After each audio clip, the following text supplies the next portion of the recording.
जय जगन्नाथ दर्शक बंधु ब्लैक मैजिक बा कला जादू को आपण को स्वागत। मु रंजित स्वागत करुछि आपण को मोर चैनल भूत ट्रैवल हॉरर स्टोरी को। चलंतु डेरी न करी आरंभ करिबा आजिर कहानीटी। सूर्य नई आसे, चाषी भाई घर को आसे। भगिनी तार अपेक्षा थाए। स्वामी तार दिन सारा खटी आसुथिबो, तापाई जाची जाचिका खाइबा बाढ़ी दब। दुहे मिसी सही मधुर रात्रि को उपभोग करिवे। सही नगरर चाषी माने खेतरे धान नुहे बरं चाष करती सुना। पैसा उपरे विश्वास करेनि से नगर, केवल भाईचारा उपरे करे। सारा विश्व में ताहा स्वर्ण नगर रूपे परिचित। बहु दूर दूरांतर जल परी छुटी आसती पर्यटक। केही बाह बाह न कही रही पारती नहीं से नगर को। सते जमिति से पालटि जाइए भूस्वर्ग। से नगरी हेउछि कदमगढ़। प्रजा जमिति राजा भी सेमिति। राजकीय वंशरे केही भीरु नथिले। लुंठनकारी केबे आखि उठेई देखु नथिले। सेतेबेले राजा थांती चंद्रशेखर पति। तांकर 6टी पत्नी, सेथिमध्यरु तांकर प्रिय 6ठ महाराणी। प्रथम 5टी महाराणी पिलापिली हेउ नथिले, किंतु 6ठ पत्नींकर आसीबा मात्रे तांको कोळ पूरी उठिला। सेथिपई राजा तांको बेसी पसंद करती। एथिप्रति तांकर पंचम राणी माने खूब जळंती। हेले कहिबार भला कहार साहस अछि। भूस्वर्ग को भगवान सते जेमिति गोटे परी को उपहार देले राजांको। देश विदेशरू अनेक राजकुमार माने आसंती भ्रमण बाहाना रे राजकुमारी को देखिबा पाई। राजकुमारी चाली हस सबुथिरे नियारा। घरे देखिले आखि लाखिजिब। हेले राजकुमारी विवाह करिबार इच्छा न हेबा जोगु ताहार साहस हुएनि विवाह प्रस्ताव आनिबा पाई। नगर सारा केवल तांकरी चर्चा। ये देख राजकुमारी पद्मावती। स्वर्णर नगरी रे भगवान खंजीदेले हीरा को। हेले हीरा को चोरी करिबा पाई जेपरि चोरर लालसा, सेहीपरि सेही राज्य रे जणे साधु बाबा रहुथिले। राजकुमारींकर सुंदरता तांकु एते आकर्षण करिथिला जे से तांकु भल पाई बसिले। तांकु निजर बस करिबा पाई अनेक थर उद्यम कले सुद्धा से सबुथर विफल हो जाती। कारण राजा राजकुमारी को अति भल पाती। तांकर एही सुंदरता तांकर जेपरि किछि क्षति न करे सेथिपाई से सबुबेले महल रे रखंती। बड़ा पहरा एही जेपरि राजकुमारींकर किछि क्षति न करे। हेले तांको मन केमिति बाहर को बुलिबी। अनेक थर खसी जिबाकू उद्यम करिबा सत्वे से विफल। दिनकर घटना। प्रतिवर्ष नगर रे एक मिलन हुए। समस्ते हस खुशी रे मिलन उत्सव देखती। राजा राणी एवं राजकुमारी भी आसंती। सबु वर्ष परी ए वर्ष भी राजा राणी एवं राजकुमारी मिलन देखि आसी थांती। मिलन रे राजकुमार पद्मावती को एक अलंकार बहुत पसंद आसिला। से ताकू क्रय करने चाहिए। सही स्थान रे से साधु जनक छद्मवेश ठिया होई थांती। से राजकुमारी को से अलंकार किणुवा देखि से कला जादू करदेले। अलंकारटी किणी राजकुमारी मेलन देखि निज महल को फेरी आसिले। पद्मावती अलंकार को नहीं निजर प्रासाद को गले। सही अलंकार उपरे कला जादू होइछि बोली से जानि नथिले, किंतु तांको पाखरे तांकर जणे विश्वस्त सखी ए सबु देखिथिले। राजकुमारी प्रासाद भीतर को गला परे से सबु विषय रे राजकुमारी को अवगत कला। सबु घटना को सुनी राजकुमारी संगे संगे निज गलारू हारटी काढ़ी महल बाहर को फोपाड़ी देले। राजकुमारी सबु कथा जाई राजा को कहिले। राजन तुरंत निजर सिपाही माननकु निर्देश देले जे तुरंत जाई से तांत्रिक जनक मो सम्मुखरे हाजर कर। सिपाही माने से तांत्रिक जनक पाखकु गले, किंतु तांत्रिक जनक निज दिव्य शक्ति बल रे ए सबु विषय रे पूर्वरु अवगत होई सारी थाए। सिपाही माने सेठी पहुंचबा परे दुईक मध्यरे युद्ध हैला, किंतु ता पाखरे अलौकिक शक्ति थिबारु से सबुथर समस्तंको हराई देउथिला। दल दल सेना जाउथिले, पुणी दल दल सेना पराजित होई फेरी आसुथिले। से तांत्रिकर शक्ति विषय जानी स्वयं राजा चंद्रशेखर पति युद्ध पाई बाहरिले, किंतु दुखर विषय से भी पराजित होई फेरी आसिले। रात्रिर पहर राजा व्यस्त विव्रत होई एपट सेपट बुलुथांती। सेतिकी बेले भीतर को प्रवेश करुछंती तांकर सेनापति। सेनापति कहती, कदमगढ़ अधपतिंकर जय हो। आपण मते डाकिथिले मणिमा? राजा कहती, हाँ सेनापति महाशय, मोर तुम सह किछि कथा अछि। सेनापति कहती, बिना द्वंद्व निजर अभिलाष प्रकाश करंतु मणिमा। राजा कहती, सेनापति महाशय, तुम्हें आजिकार घटना विषय भल भाव अवगत अछ। सेनापति कहती, हाँ मणिमा, मु सबु जानिछि।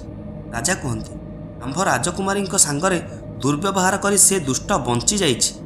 मु ताकू केबे भी छाड़िबिनी। आमर शह शह सिपाही माननकु से पराजित करदेला। तार शक्ति असीम। ताकू जेमिति भी हो बळे बळे कौशले मृत्यु देबाकू पड़िबो। सेनापति कहती, मु आपणक सम्मुखरे छार पोकटिया आज्ञा। छोट मुह बड़ कथा कहूछि। जोंठी आपणक भली वीर पराजित हेले आउ किए अछि जे ତା ସହ ଯୁଦ୍ଧ କରିବ? ରାଜା କୁହନ୍ତି, ନା ସେନାପତି, ଅଛନ୍ତି।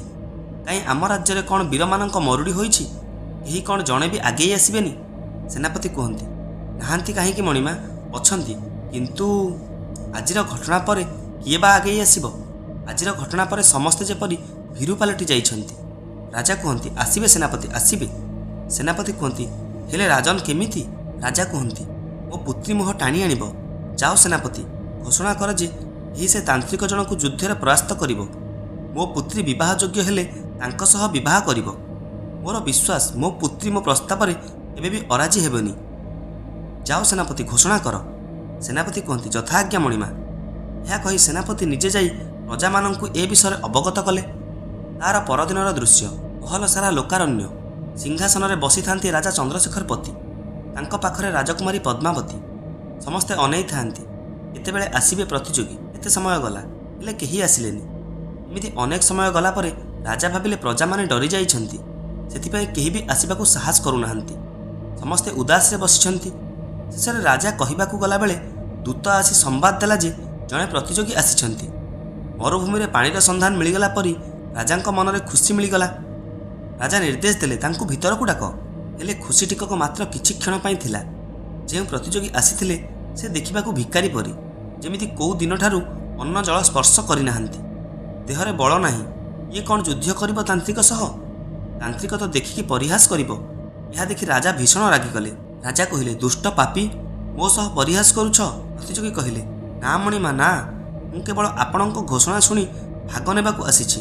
ରାଜା କହିଲେ, ମୂର୍ଖ, ଯେଉଁଠାରେ ଆମର ଶହ ଶହ ବୀର ବଳବାନ ପରାଜିତ ହେଲେ, ଯେଉଁଠି ସ୍ୱୟଂ ମୁଁ ପରାଜିତ ହେଲି, ସେଠି ତୁମେ କ୍ଷୀଣ ଶରୀର କ'ଣ କରିବ? ପ୍ରତିଯୋଗୀ କହିଲେ, କ୍ଷମା ମଣିମା, କ୍ଷମା। ଏ ଅଧମ କେବଳ ସତ୍ୟ ହିଁ ପ୍ରକାଶ କରିଛି। ରାଜା କହିଲେ, ତୁମର ଶରୀରରେ ଶକ୍ତି ନାହିଁ, କ୍ଷୀଣ ଶରୀର, ତମେ କେମିତି ସେ ତାନ୍ତ୍ରିକ ସହ ସାମ୍ନା କରିବ? ପ୍ରତିଯୋଗୀ କହିଲେ, ମଣିମା, ବଳ ଆଗରେ ବୁଦ୍ଧି ଅଛି, ବଳ ବୁଦ୍ଧି ଆଗରେ କମ୍। ରାଜା କହିଲେ, ଠିକ୍ ଅଛି, ତେବେ ତୁମେ ତୁମର କର୍ତ୍ତବ୍ୟ ପାଳନ କର ଏବଂ ମୁଁ ନିଜ କର୍ତ୍ତବ୍ୟ ପାଳନ କରିବି। ରାଜମହଲର ନିଜ କକ୍ଷରେ ବ୍ୟସ୍ତ ବିବ୍ରତ ହୋଇ ପଦାଚାଳନା କରୁଛନ୍ତି ମହାରାଜା। ଉକ୍ତ ସମୟରେ ଭିତରକୁ ପ୍ରବେଶ କରିଛନ୍ତି ସେନାପତି ମହାଶୟ। ସେନାପତି କୁହନ୍ତି, କଦମଗଡ଼ଧିପତିଙ୍କର ଜୟ ହେଉ। ରାଜା କୁହନ୍ତି, ନିଜର ଅଭିଳାଷ ପ୍ରକାଶ କର। ସେନାପତି କୁହନ୍ତି, ମହାରାଜା, ଆପଣ ଭାରି ଚିନ୍ତିତ ଲାଗୁଛନ୍ତି। ରାଜା, ହଁ, ଚିନ୍ତା ତ ଅଛି। ସେନାପତି କୁହନ୍ତି, ତେବେ ଏ ଅଧମ ଆପଣଙ୍କ ଚିନ୍ତାକୁ ନିଜ ମୁଣ୍ଡ ଉପରକୁ ନେବାକୁ ଚାହେଁ। ରାଜା କୁହନ୍ତି, ଚିନ୍ତା ଏହା କି ସେ ଯୁବକ କ'ଣ ତାନ୍ତ୍ରିକକୁ ପରାସ୍ତ କରିପାରିବ? ସେନାପତି କୁହନ୍ତି, ଯୁବକ ଜଣଙ୍କ କଥାରୁ ଲାଗୁଥିଲା ଯେମିତି ସେ ଅତ୍ୟନ୍ତ ବୁଦ୍ଧିମାନ। ମୋ ମତରେ ବୁଦ୍ଧି ବଳ ଉପରେ ଭାରି ପଡ଼ିବ। ରାଜା କୁହନ୍ତି, ଆମ୍ଭେ ବି ସେଇଆ ଚାହୁଁ ସେନାପତି ମହାଶୟ। ହଉ, ସବୁ ଈଶ୍ୱରଙ୍କର ଉପରେ ଛାଡ଼ିଦେଲି, ସେ ହିଁ ବିଚାର କରିବେ। ଏବେ ତୁମେ ଯାଇପାର। ସେନାପତି କୁହନ୍ତି, ଯଥା ଆଜ୍ଞା ମଣିମା। ଏହା କହି ସେନାପତି ରାଜାଙ୍କଠାରୁ ବିଦାୟ ନେଲେ। ସମସ୍ତଙ୍କ ନଜର ଏବେ ସେହି ଯୁବକ ଉପରେ। ଯଦି ସେ ଯୁବକ ଜଣକ ବିଜୟୀ ହୁଏ, ତେବେ ସୁନ୍ଦରୀ ରାଜକୁମାରୀଙ୍କୁ ନିଜର ସ୍ତ୍ରୀ ରୂପେ ପାଇବ। ତା ପରଦିନର ଦୃଶ୍ୟ। ସଭା ସରଗରମ ଅଛି। ରାଜା, ରାଣୀ, ସେନାପତି, ରାଜକୁମାରୀ ସମସ୍ତେ ଉପସ୍ଥିତ ଅଛନ୍ତି। କଦମଗଡ଼ବାସୀ ଯୁବକ ଜଣକ ପ୍ରବେଶରେ ଉଲ୍ଲସିତ ହୋଇ ସମ୍ବର୍ଦ୍ଧନା ଜଣାଉଛନ୍ତି। ହେଲେ ରାଜା ଚିନ୍ତିତ। ଯୁବକ ଜଣକ ବୀରଦର୍ପ ସହକାରେ ରାଜାଙ୍କୁ ପ୍ରଣିପାତ କଲେ। କଦମଗଡ଼ଧିପତିଙ୍କର ଜୟ ହେଉ। ମହାରାଜା, ଆପଣଙ୍କ ଚିନ୍ତାର କାରଣ ବିଷୟରେ ମୁଁ ଜାଣିଛି।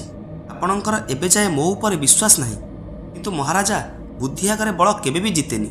ମୋ ଉପରେ ଭରସା ରଖନ୍ତୁ। ମହାରାଜା ଟିକେ ଆଶ୍ୱସ୍ତ ହୋଇ କହିଲେ, ଠିକ୍ ଅଛି, ତୁମେ ତୁମର କାର୍ଯ୍ୟରେ ଲାଗିଯାଅ। ତୁମ ଉପରେ ମୋର ଯଥେଷ୍ଟ ଭରସା ଅଛି। ମୋତେ ଯିବାର ଅନୁମତି ଦିଅନ୍ତୁ ମହାରାଜା। ଏହା କହି ଯୁବକ ଜଣକ ବିଦାୟ ନେଇ ଅଗ୍ରସର ହେଲା ସେ ତାନ୍ତ୍ରିକ ଆଶ୍ରମ ଆଡ଼କୁ। ଯୁବକ ଜଣକ ଚାଲି ଚାଲି କିଛି ସମୟ ମଧ୍ୟରେ ଆଶ୍ରମରେ ପହଞ୍ଚିଗଲେ। ଆଶ୍ରମ ଭିତରେ ତାନ୍ତ୍ରିକ ଜଣକ ବସି ତପସ୍ୟା କରୁଛନ୍ତି। ଯୁବକ ଜଣକ ବୀରଦର୍ପ ସହକାରେ କହିଲେ, ଏ ତପସ୍ୱୀ, ଏ ଅଧମର ପ୍ରଣିପାତ ସ୍ୱୀକାର କରନ୍ତୁ। ତାନ୍ତ୍ରିକ ଜଣକ ନିଜ ନୟନ ଖୋଲି ଦେଖିଲେ ଜଣେ ଯୁବକ ତାଙ୍କ ସମ୍ମୁଖରେ ଛିଡ଼ା ହୋଇଛି। କୁହ ବାଳକ, ତୁମ୍ଭର ଏଠାକୁ ଆସିବାର ଅଭିଳାଷ କ'ଣ? ଗୁରୁଦେବ, ଆପଣ ତ ମହାଜ୍ଞାନୀ। ଆପଣଙ୍କ ପାଖରୁ କେହି ନିରାଶ ହୋଇ ଫେରନ୍ତିନି। ସେଥିପାଇଁ ମୁଁ ଆପଣଙ୍କ ପାଖକୁ ସାହାଯ୍ୟ ଭିକ୍ଷା ପାଇଁ ଆସିଛି। ବିନା ଦ୍ୱିଧାରେ ନିଜର ଅଭିଳାଷ ପ୍ରକାଶ କର।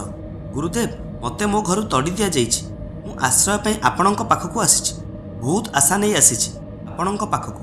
ଦୟାକରି ମୋତେ ନିରାଶ କରିବେନି। ମୁଁ ତୁମର ଇଚ୍ଛା ବୁଝିପାରୁଛି ବାଳକ। ଏ କଦମଗଡ଼ରେ ମୋ ଠାରୁ ଶକ୍ତିଶାଳୀ କେହି ନାହାନ୍ତି। ଠିକ୍ ଅଛି, ତୁମେ ସବୁଦିନ ପାଇଁ ମୋ ଜଙ୍ଗଲରୁ କିଛି ଫଳମୂଳ ଭୋଜନ ପାଇଁ ଆଣିବ। ଏହା ସହ ଆଶ୍ରମ ସଫେଇ ଦାୟିତ୍ୱ ବି ତୁମର। କୁହ, ତୁମେ ମୋ ସର୍ତ୍ତରେ ରାଜି? ହଁ ଗୁରୁଦେବ, ଏହାଦ୍ୱାରା ମୁଁ ଆପଣଙ୍କ ପାଖରେ ରହିଲେ ମୋତେ ଆଉ ଋଣୀ ଋଣୀ ଲାଗିବନି। ଆପଣଙ୍କୁ ବହୁତ ବହୁତ ଧନ୍ୟବାଦ। ଏବେ ଯାଅ ତୁମ୍ଭେ କାମରେ ଲାଗିଯାଅ। ଯଥା ଆଜ୍ଞା ଗୁରୁଦେବ। ଏମିତି ଭାବରେ କିଛି ଦିନ ଚାଲିଲା। ଯୁବକ ଜଣକ ସବୁଦିନ ଜଙ୍ଗଲକୁ ଯାଇ ତାନ୍ତ୍ରିକ ପାଇଁ ଗଛରୁ ଫଳମୂଳ ଆଣୁଥିଲା। ସେଥିରୁ ତାନ୍ତ୍ରିକ କିଛି ଖାଉଥିଲା ଏବଂ ବଳକା ସବୁ ଯୁବକ ଜଣକ। ସକାଳୁ ଉଠି ତାନ୍ତ୍ରିକର ଆଶ୍ରମ ସଫାସୁତୁରା କାର୍ଯ୍ୟ ଯୁବକ ଜଣକ କରୁଥିଲା। ଏମିତି କିଛି ଦିନ ଚାଲିଲା, କିନ୍ତୁ ଦିନେ ତାନ୍ତ୍ରିକ ଜଣକ ବାହାରୁ ଫେରି ଆଶ୍ରମରେ ପହଞ୍ଚି ଭୋଜନ ପାଇଁ ମାଗିଲେ, କିନ୍ତୁ ଯୁବକ ଜଣକ ଆଜି ଖାଇବା ପାଇଁ ଆଣିନାହାନ୍ତି ବୋଲି ସଫାସଫା ମନା କରିଦେଲା। ତାନ୍ତ୍ରିକ ଜଣକ ଭୀଷଣ ରାଗିଯାଇ କହିଲା, ଏ ଦୁଷ୍ଟ, ତୁମ୍ଭକୁ ଆମ୍ଭେ ରହିବାକୁ ସ୍ଥାନ ଦେଲୁ, କିନ୍ତୁ ତୁମ୍ଭେ ଆଜି ମୋ ସହ ଏପରି ଦୁର୍ବ୍ୟବହାର କରୁଛ? ନା, ଏହା କଦାପି ସତ୍ୟ ନୁହେଁ। ତୁମକୁ ତୁମର ପାପର ଫଳ ନିଶ୍ଚିତ ମିଳିବ। ଠିକ୍ ଅଛି, ମୁଁ ଯୁଦ୍ଧ କରିବାକୁ ପ୍ରସ୍ତୁତ, କିନ୍ତୁ ମୁଁ ତୁମକୁ ସମୟ ଦେଉଛି ଓହରି ଯିବାକୁ, ଆଉ ଏ ସ୍ଥାନରୁ ସଦାସର୍ବଦା ପାଇଁ ଚାଲିଯିବାକୁ। ସାମାନ୍ୟ ମଣିଷ, ପୁଣି ମୋତେ ଧମକ ଦେଉଛୁ? ମୁଁ ତୋ ସହ ଯୁଦ୍ଧ କରିବାକୁ ପ୍ରସ୍ତୁତ। କିନ୍ତୁ ତୁମ ପାଇଁ ଗୋଟିଏ କାମ ଅଛି, କୁହ କରିବ? କୁହ, କି କାମ? ଏହାକୁ ମୁଁ ତୁମର ଶେଷ ଇଚ୍ଛା ବୋଲି ଗ୍ରହଣ କରିବି। ତେବେ ଶୁଣ, ତୁମେ ଆଲୌକିକ ଶକ୍ତି ଅଧିକାରୀ। ତେବେ ତୁମେ ମୋର ଆୟୁଷ ଯାଇ ଭଗବାନ ଯମଙ୍କ ଠାରୁ ବୁଝି ଆସ। ଏଥିରେ ବୁଝିବାର କ'ଣ ଅଛି ବାଳକ? ମୁଁ କହୁଛି, ତୁମର ଆୟୁଷ ମାତ୍ର କିଛି କ୍ଷଣ ପାଇଁ। ଏହାକୁ ମୋ ଶେଷ ଇଚ୍ଛା ରୂପେ ଗ୍ରହଣ କର। ଅତ୍ୟନ୍ତ ଦୁଃଖପୂର୍ଣ୍ଣ ଇଚ୍ଛା ତୁମର। ନିଜର ଶେଷ ଇଚ୍ଛାକୁ ବି ବ୍ୟର୍ଥରେ ଯିବାକୁ ଦେଲ। ଠିକ୍ ଅଛି, ମୋର କ'ଣ ଯାଉଛି, ମୁଁ ଯାଉଛି ବୁଝି ଆସୁଛି। ଏହା କହି ତାନ୍ତ୍ରିକ ଜଣକ ଶୂନ୍ୟ ମାର୍ଗରେ ଉଡ଼ିଯାଇ ପହଞ୍ଚିଲା ଜମାଲୋକରେ। ସେଠି ପହଞ୍ଚି ସେ ଯୁବକର ଆୟୁଷ ବିଷୟରେ ପଚାରିଲା। ଚିତ୍ରଗୁପ୍ତ ହସି ହସି ଉତ୍ତର ଦେଲେ, ତାଙ୍କ ଆୟୁଷ ଆହୁରି 70 ବର୍ଷ ଅଛି। ତାନ୍ତ୍ରିକ ମନରେ ଛନକା ପଶିଲା। ସେ ଜାଣିଗଲା ଯେ ତାଠାରୁ ଶକ୍ତିଶାଳୀ ସେ ଯୁବକ। ଯଦି ସେ ତା ସହ ଯୁଦ୍ଧ କରେ, ତେବେ ଏଥିରେ ତାର ମୃତ୍ୟୁ ସୁନିଶ୍ଚିତ। ମୃତ୍ୟୁଠାରେ ଭଲ ଏ ସ୍ଥାନ ତ୍ୟାଗ କରି ପଳେଇବା। ଶେଷରେ ସେଇଆ ହେଲା। ତାନ୍ତ୍ରିକ ଜଣକ ଆଉ ଆଶ୍ରମକୁ ନ ଯାଇ ଅନ୍ୟ କୌଣସି ସ୍ଥାନକୁ ଗୁପ୍ତରେ ପଳାୟନ କଲା। ଏଥିସହ ଏହା ସାବ୍ୟସ୍ତ ହୋଇଗଲା ଯେ ବୁଦ୍ଧିଠାରୁ ବଳର ଶକ୍ତି କମ୍। ବୁଦ୍ଧି ଥିଲେ ସବୁ କାମ ସମ୍ଭବ। ରାଜା ନିଜର ସର୍ତ୍ତ ମୁତାବକ ନିଜ ଝିଅର ବିବାହ ବୟସ ହେଲା ମାତ୍ରେ ବିବାହ କରିଦେଲେ। ସେ ତାନ୍ତ୍ରିକ ଜଣକ ଆଉ କେବେ ବି ଫେରିଲାନି। ରହିଲି, ନମସ୍କାର, ଜୟ ଜଗନ୍ନାଥ।